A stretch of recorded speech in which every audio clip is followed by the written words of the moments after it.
One of the things they don't tell you when you become a trader is actually how to become a profitable trader. And the irony is that when you think you have achieved a certain method, after many years of experience of finally making your trading, I would say, somehow successful, or having more winners than losers, or having more losers but the winners are big enough, is actually how to sustain your growth and maintain your growth as a profitable trader.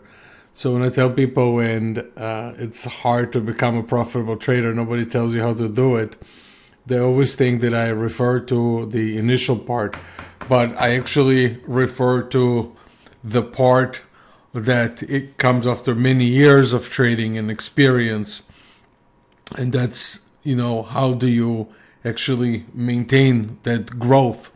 And that's a challenge in itself. So, when you lose money, it's not a pleasant situation.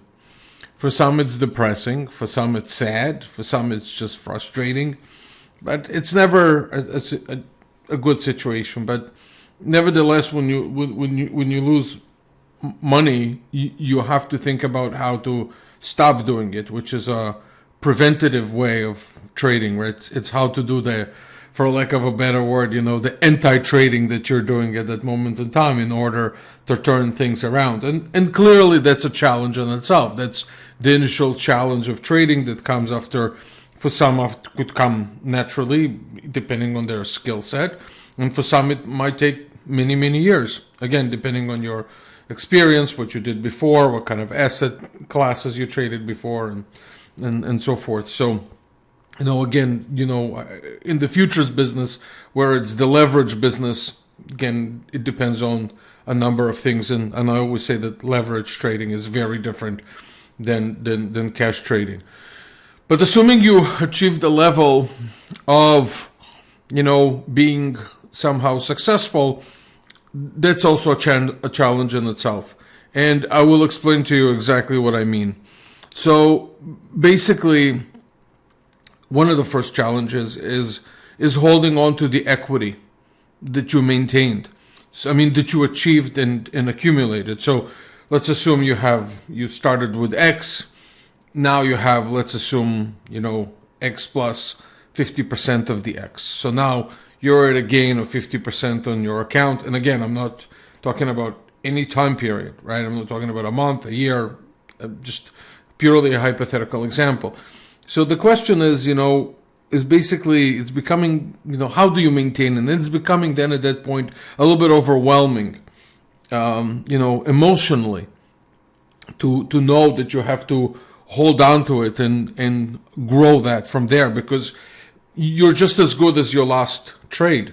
That's the reality. So regardless of your growth, now you have to continue growing the account, and you'll go back and forth. And if you've listened to my podcast, before, I told you the traders most of the time they are actually in the drawdown situation, and then they reach new highs and then they go through a drawdown. But nevertheless, they have to sustain the growth of their account and go higher and higher. And it's overwhelming, and it's challenging, and it requires a thought process of how to do that. One of the challenges really staying also emotionally cool.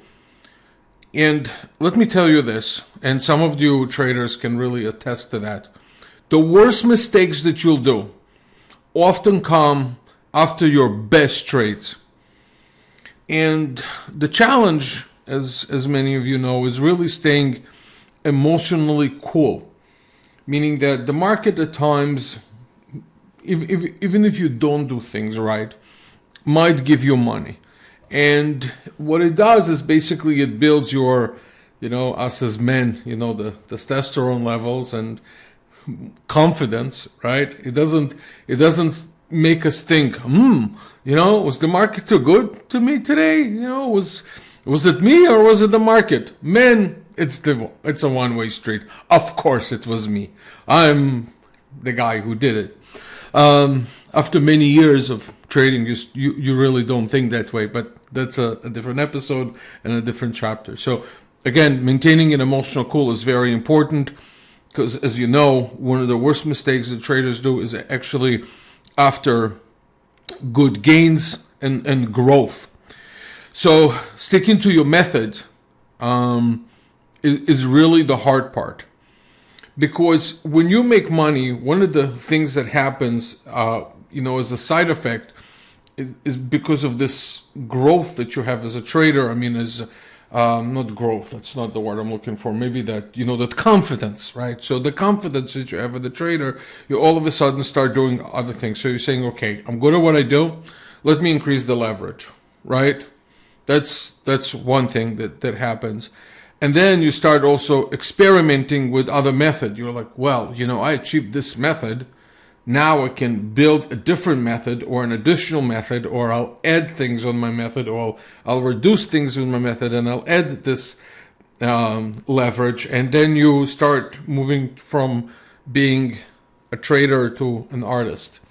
And nothing wrong with artists, by the way. Artists can also be great traders, but I'm just using it as an example, in terms of, people are becoming creative, right? They're becoming creative with their method.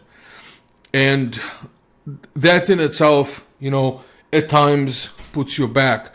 So a lot of traders experience some sort of a growth at times, but it all is taken back again because of their inability to maintain themselves emotionally, changing their method, changing their leverage, and everything else. Now, I'm going to tell you this, I always talk about those things in very general terms. Of course, it doesn't happen to everyone, but it would. But after doing this so many years, in my opinion, it would happen to the majority of people, especially if their growth of their account came really, really fast.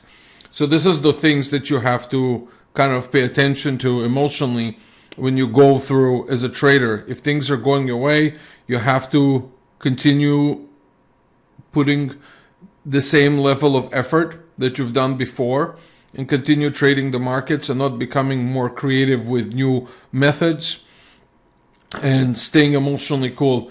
Now, I'm going to tell you this. A lot of traders clearly, stop trading after they have bad days. And it's understandable. I don't blame them. I can't tell somebody who lost money continue trading because sometimes it's emotionally draining. So it's important to walk away, take a deep breath, rethink what you did. But the same thing happens at times, on the other side of the spectrum when you've been very, very profitable. It's also overwhelming. Now, clearly, most people say, well, why would I quit if I'm making money? You shouldn't quit if you're making money. You should quit if you're making money, but you feel that you're all of a sudden starting to have some sort of a thought, of adding another element of risk or changing your method, or feeling that you're not emotionally in control and you're getting too excited and you have adrenaline running and you have super confidence and basically you do things on an emotional gut feel. That's when you have to stop yourself. So that's also your growth as a trader. And again, all those things that I'm sharing with you, I really wish somebody told me when I got into the business of trading. One, it could help me personally, and second, it would help my customers so I could also share this emotional experience with them. There's nothing we can do about it. I mean, honestly, in terms of our having emotions attached to trading.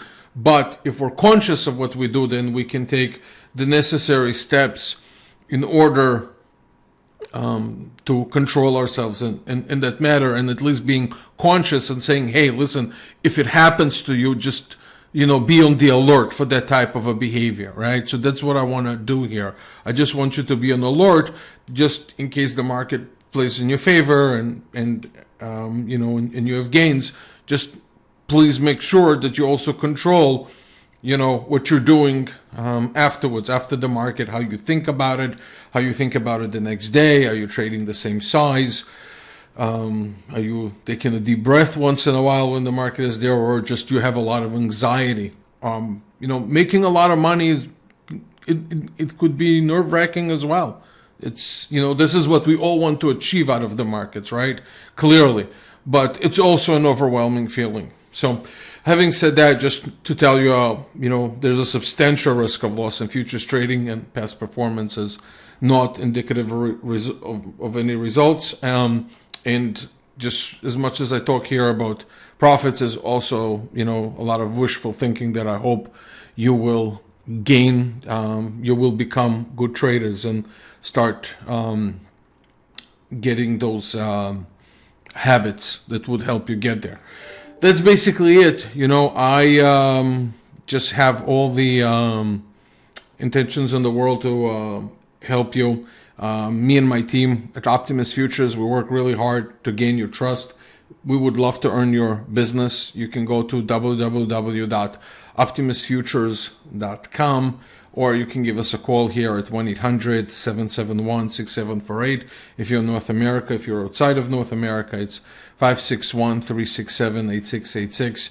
If you feel that you have any questions about accounts or trading or anything like that, you can send us an email at support@optimusfutures.com. You can address it to me at Matt, and just reference the podcast and tell me that you listen to it, and I'll attend to your needs. I work every day as a broker to help out our customers. That's basically it. I wish you a good day and a good week. And again, final reminder that there's a substantial risk of loss in futures trading, and past performance is not indicative of future results.